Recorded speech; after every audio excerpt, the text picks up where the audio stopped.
deux textes que nous venons de lire nous disent que la terre appartient à Dieu, mais il a donné la gestion de cette terre à l'homme. En d'autres termes, la République démocratique du Congo appartient à Dieu, mais il a donné la gestion de ce pays à nous les Congolais. Prions le Seigneur. Dieu notre Père, nous voulons écouter ta parole. Utilise-nous comme de simples instruments, mais que ton peuple t'entende toi. Au nom de Jésus-Christ. Amen. Nous commémorons l'anniversaire de la mort de Mosé Kabila et nous retenons ce que nous pensons que ça sera le résumé de sa pensée qui va traverser des générations et des générations de Congolais, ce qu'il a dit. Et il nous a légué cette parole comme un testament de ne jamais trahir le Congo. Et ce que nous venons de dire nous dit justement que le Congo nous appartient. Dieu a donné la gestion du Congo à nous, Congolais. Ce n'est pas aux Américains. Ce n'est pas aux Français, ni aux Belges, ni à qui que ce soit, mais à nous, Congolais. Et c'est nous, Congolais, qui un jour rendrons compte à Dieu de notre gestion de sa terre, de la République démocratique du Congo. J'aime bien l'athlétisme, où il y a des courses à pied surtout. Et j'aime spécialement une course, la course de relais, où une personne transmet le bâton à une deuxième personne, à une troisième, à une quatrième. La première personne à courir, on doit toujours prendre quelqu'un qui est meilleur. Parce que de ses efforts dépendront les restes à courir. Si lui prend la distance, suffisamment de distance par rapport aux autres, ceux qui viendront après lui ne feront que conserver cette distance-là et gagner la course. Dans l'histoire du pays, c'est pareil aussi. L'histoire du pays, c'est pareil. Nous prenons un témoin que nous transmettons à la génération qui vient. D'où ma question. Quel pays allons-nous léguer à nos enfants, à nos petits-enfants? Nous avons l'obligation devant Dieu et devant l'histoire de léguer à nos enfants et à nos petits-enfants, tout d'abord, un pays uni.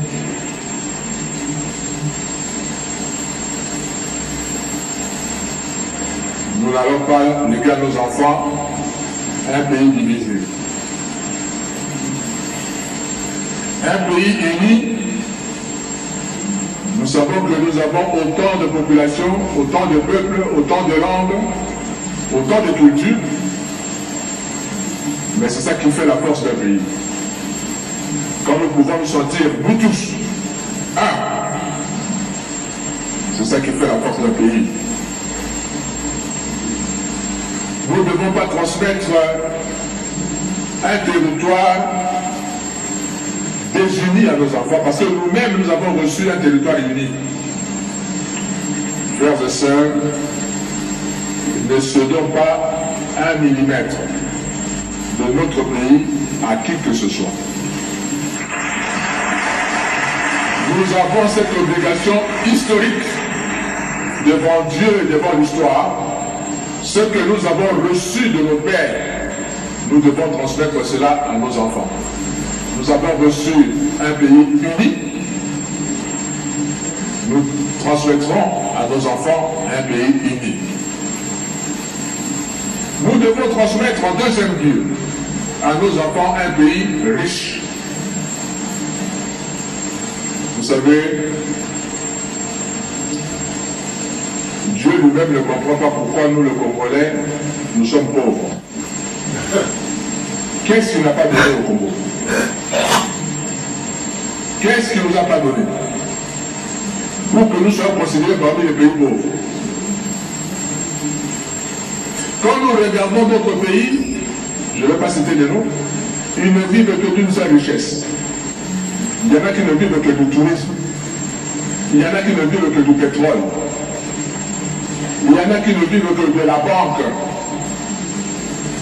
Mais nous, Dieu nous a tout donné. Nous avons du pétrole à Mwana. Et ce n'est pas seulement le pétrole à Mwana. Chez moi, la cuvette centrale, il y a du pétrole.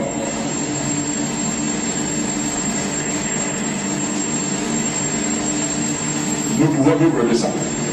Mais en plus de cela, nous avons le coltan que tout le monde cherche dans le monde entier. Nous avons l'or, le diamant, etc., etc. Vous savez, c'est un péché pour le Congo d'être encore pauvre. Nous devions être parmi les riches nations du monde.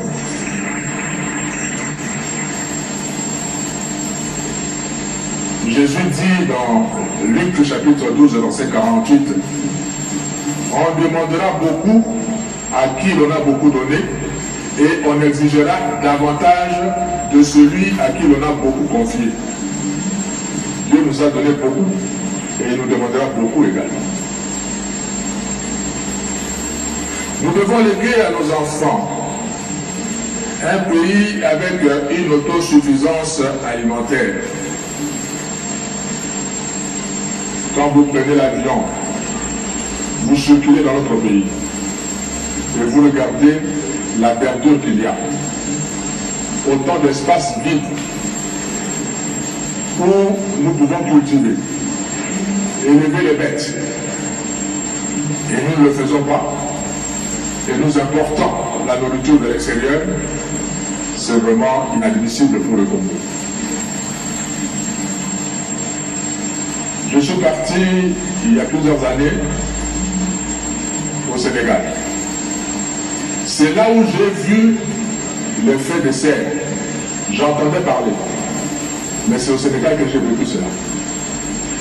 Nous étions internés en Mboro. C'est à plus de 5 km de Dakar. Dans un hôtel. Et l'hôtel s'appelait l'hôtel du lac. Et nous tous on cherchait le lac.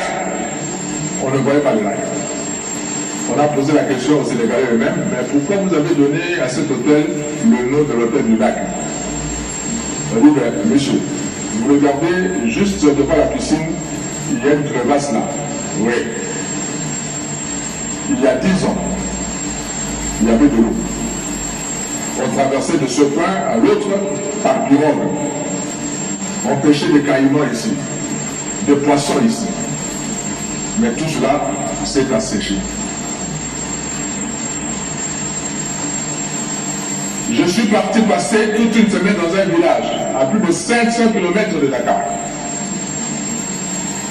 Heureusement pour le village, et c'est ça qui a fait que le village continue à vivre.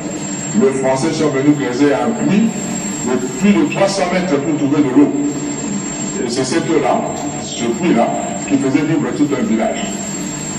Et moi je dis à celui qui me logeait, je dis, ben, nous à Kinshasa, dans certaines communes, vous creusez la terre pour vous poser la fondation de votre maison, vous commencez à vous battre avec de l'eau. 30 cm à peine, vous avez de l'eau. Dieu nous a bénis. Et quand j'ai vu les gens de Dakar, au Sénégal, vous trouvez des fruits partout, des pastèques, de ceci, de cela, partout. Nous, on a la grâce d'avoir autant de saisons. Quand il ne pleut pas à Kinshasa, il pleut à Goma. Quand il ne pleut pas à Goma, il pleut au Katanga, etc., etc. Et comment nous pouvons importer certaines choses?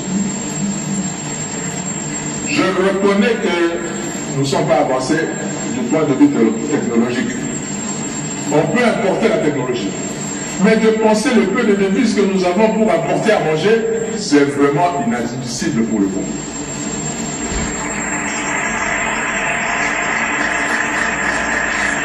Nous devons léguer à notre pays, à nos enfants, pardon, un pays où l'État existe réellement. Je dis bien réellement. Parce que j'ai l'impression que l'État n'existe pas vraiment.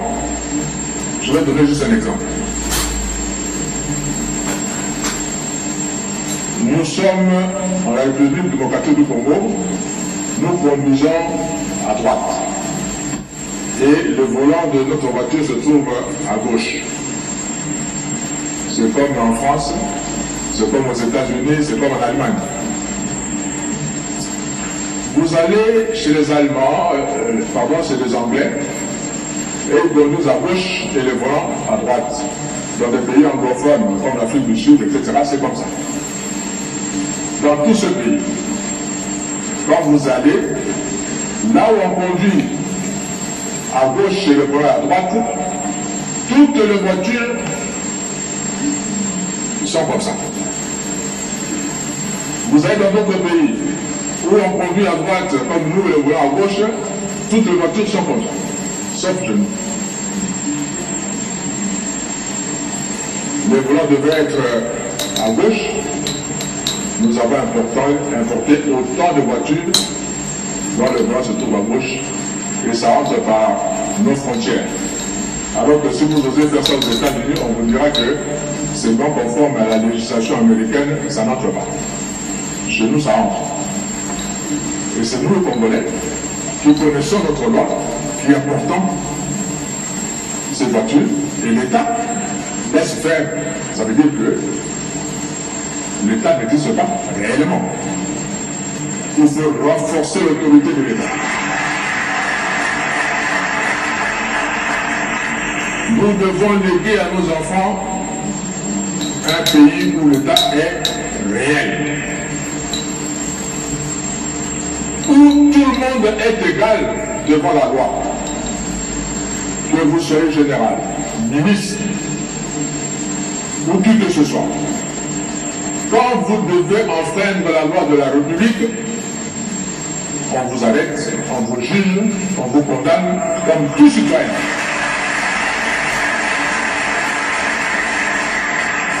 J'étais étudiant aux États-Unis à l'époque du président Reagan. Un matin, on se réveille, breaking news. Toutes les télévisions. Qu'est-ce qu'il y a? On a tiré sur le président. On a vu ça en direct. Et moi j'ai dit, en bon congolais à l'époque c'était Zaïrois, je me dis, là. Ces garçons a cherché un problème avec sa famille. Parce que je me rappelle que nous, je dis, on ne va même pas le juger. On va le condamner, on va le tuer, peut-être tuer toute sa famille. Je raisonnais comme ça. Mais les États-Unis m'ont donné une leçon. On l'a arrêté comme un citoyen américain. On l'a jugé comme un citoyen américain. Même s'il a tiré au président des États-Unis, on dit, c'est un citoyen américain qui a tiré au citoyen américain. Même si c'est le premier citoyen, mais c'est un citoyen américain. On l'a jugé. Et comme il vient d'une famille riche, il a trouvé un avocat de haut rang. Ils ont plaidé l'insanité, la déficience de sa tête, de son intelligence. Curieusement, la cour a cru, parce qu'on a fait des tests et c'était vrai. On ne l'a pas condamné. On l'a condamné plutôt à être soigné.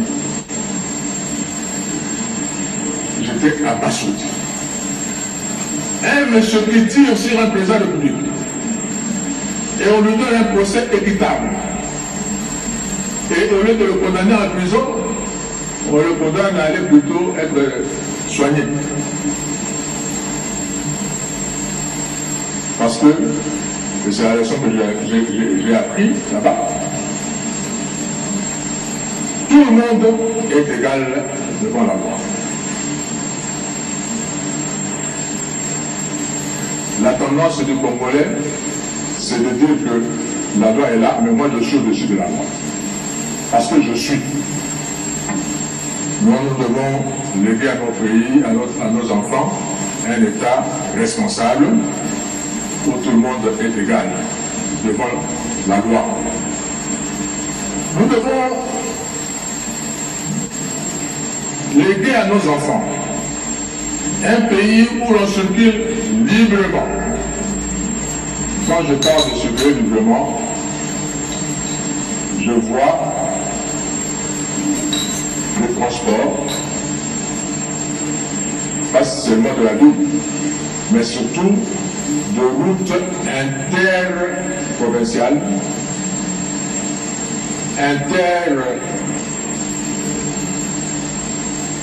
villes, etc. J'étais dans une rencontre à Nairobi, une rencontre de l'église. Je vous assure qu'il y a des gens qui nous aiment. Parce que j'ai assisté à la prière de gens qui priaient pour mon pays, j'ai eu de larmes aux yeux. Et ils ont prié pour le Congo, pourquoi? Parce que on a appelé, c'est une rencontre de l'église. Et moi je suis de l'église. On a appelé des experts, qui ne sont pas de l'église, pour nous parler de l'Afrique. Et on a pris un secteur, le transport. C'est-à-dire, quand vous prenez votre véhicule en Afrique du Sud, vous allez traverser tout le pays du Sud, vous montez vers le Nord. Vous allez traverser ce pays par route. Et tout s'arrête en République démocratique du Congo. Quand vous entrez au Congo, il n'y a plus de route. Vous allez d'est à l'ouest de l'Afrique, vous venez, vous arrêtez à République du Congo, vous n'allez plus entrer parce qu'il n'y a plus de route. Du nord vers le sud, c'est pareil, vous vous arrêtez seulement en République démocratique du Congo. Et les gens ont prié pour qu'un jour, quelqu'un puisse quitter le sud, traverser le Congo, ce grand pays, le Congo, et aller jusqu'au nord avec sa voiture. Et j'aimerais que le Congolais entre eux circule. Quelqu'un de Banaka va aller passer les vacances à Goma. Quelqu'un de Goma va passer les vacances au Katanga avec sa voiture, avec sa famille, comme ça se fait ailleurs. Et c'est en circulant que les gens vont se connaître. Et ça va créer la cohésion nationale, l'unité nationale. On aime que quelqu'un qu'on a vu, qu'on a touché, qu'on a côtoyé, avec qu'on a posé. Si on n'a jamais vu quelqu'un, comment on va l'aimer? Nous avons l'obligation devant l'histoire à léguer un tel pays à nos enfants. Un pays où il fera beau vivre. Sinon, nos enfants vont commencer à nous quitter pour aller mourir à l'océan Pacifique ou à la mer Méditerranée pour chercher mieux ailleurs. Et c'est autant d'enfants qui vont nous quitter à cause de ça. Non, nous voulons que nos enfants aiment notre pays, restent dans notre pays, travaillent dans notre pays, parce que dites-moi dans tout le monde entier, quel est ce grand pays qui n'a pas une grande frontière, une grande étendue de pays et une grande population qui soit parmi les pays les plus riches. Regardez les États-Unis. Autant de kilomètres carrés de superficie, mais autant de millions d'habitants.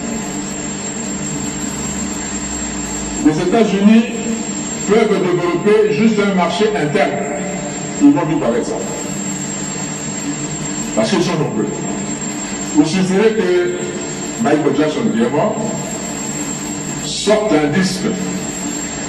Et aux États-Unis, ils sont à plus de 250 millions d'habitants. S'ils vendaient le disque à $1 seulement, et que 100 millions d'Américains achètent, ou 40 millions d'Américains achètent, il y a 40 millions. Il il a 100 millions. Il n'a pas besoin que son disque soit vendu en Europe ou en Afrique. Il n'a pas besoin de ça. Parce qu'il se fait suffisamment riche à l'intérieur de son pays. Le McDonald's,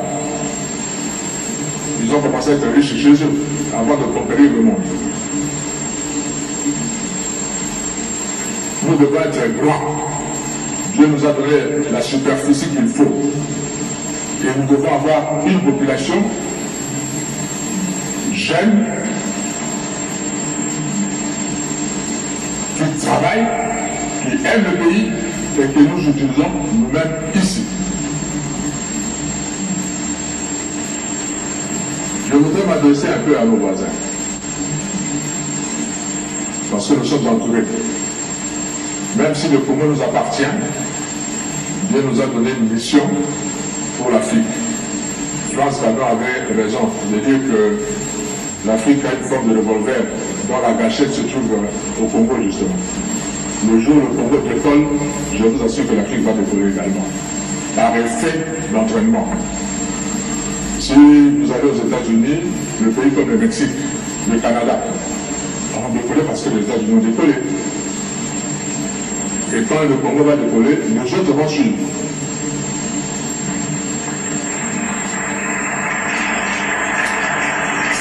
Et ces voisins, je vous dis nos voisins, Dieu vous a donné votre terre.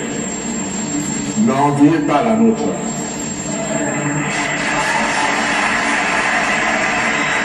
Travaillez chez vous. Je prends la petite Suisse en Europe. La petite Suisse est entourée par la France, un grand pays, l'Allemagne, un grand pays par rapport à la Suisse, l'Italie, un grand pays par rapport à la Suisse. Et dans la Suisse, ils parlent les trois langues de ce pays-là. Mais ils sont fiers d'être Suisses. Ils n'envient ni la France, ni l'Italie, ni l'Allemagne. Mais puisqu'ils se sont tournés chez eux, à travailler chez eux, Dieu leur a donné la confiance du monde entier. Tout le monde entier va garder son argent en Suisse. Et la Suisse vit de ses banques. Ces pays aussi peuvent vivre de ce que Dieu va leur donner de faire, au lieu d'envier la République démocratique du Congo et avoir des stratégies pour profiter de la République démocratique du Congo. Surtout, ne prenez pas un centimètre de la République démocratique du Congo. Parce que le Congo ne sera pas toujours faible comme il est maintenant. Il va se réveiller un jour. J'étais étudiant également en France, et Dieu a fait que je vive dans la ville de Strasbourg pendant 5 ans. Et Strasbourg fait partie de la grande région qu'on appelle Alsace. Et les Alsaciens parlent un dialecte germanique, c'est-à-dire qu'il ressemble plus à l'allemand qu'en français. Là, beaucoup d'Alsaciens ne savent même pas parler français correctement comme dans leur village. Ils parlent plutôt allemand. Et là où je vivais, je louais. Mon bailleur me disait un jour, Monsieur Okofo, mes parents sont nés ici à Strasbourg. On a grandi à Strasbourg. Moi, je suis né à Strasbourg, j'ai grandi à Strasbourg. Et tout en vivant à Strasbourg, j'ai été 2 fois citoyen allemand et je suis redevenu 2 fois citoyen français. Je me dis comment? Parce que lors de la Première Guerre mondiale, 14-18, l'Allemagne a envahi la France et a récupéré, selon l'Allemagne, son droit sur l'Alsace qui lui appartient historiquement, parce qu'il parle la même langue. On a récupéré ça. La guerre de 18 se termine, les Allemands perdent la guerre. La France récupère son territoire. On arrive à la guerre de 40-45, pareil. L'Allemagne envahit la France et récupère l'Alsace. En 1945, l'Allemagne perd la guerre, la France récupère sa terre. le Congo, si vous venez, vous osez prendre une partie du Congo. Maintenant, nos enfants vont le récupérer. Les années qui viennent.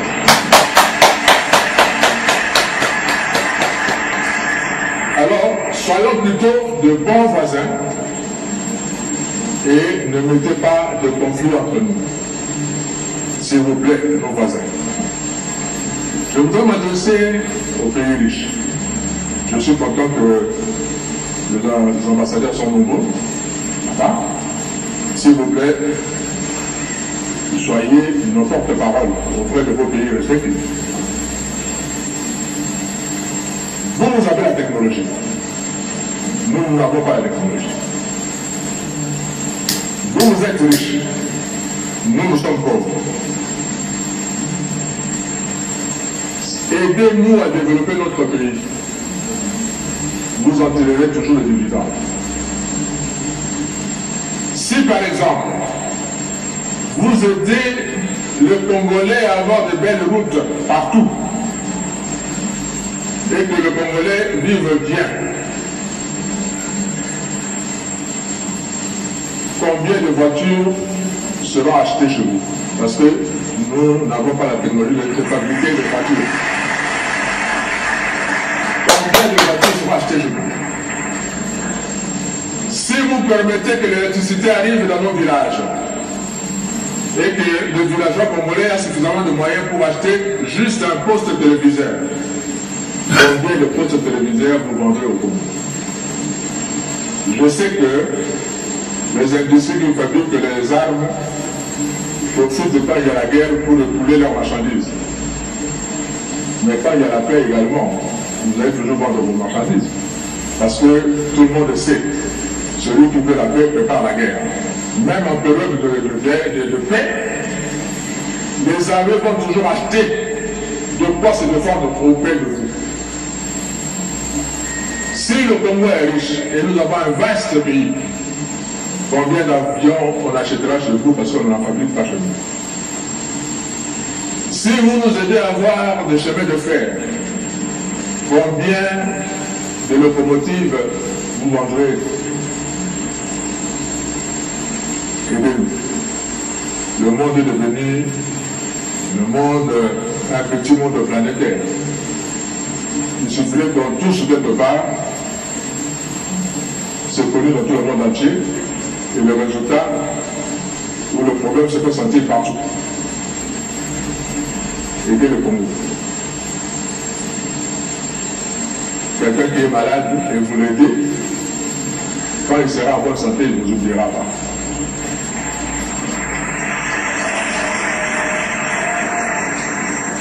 Le Seigneur m'a donné ce message pour nous les Congolais. Nous avons l'obligation de léguer un bon pays à nos enfants.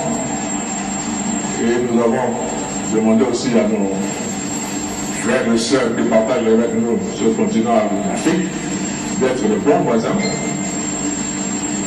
Et demander à ceux qui sont les maîtres du monde maintenant de s'occuper du Congo aussi.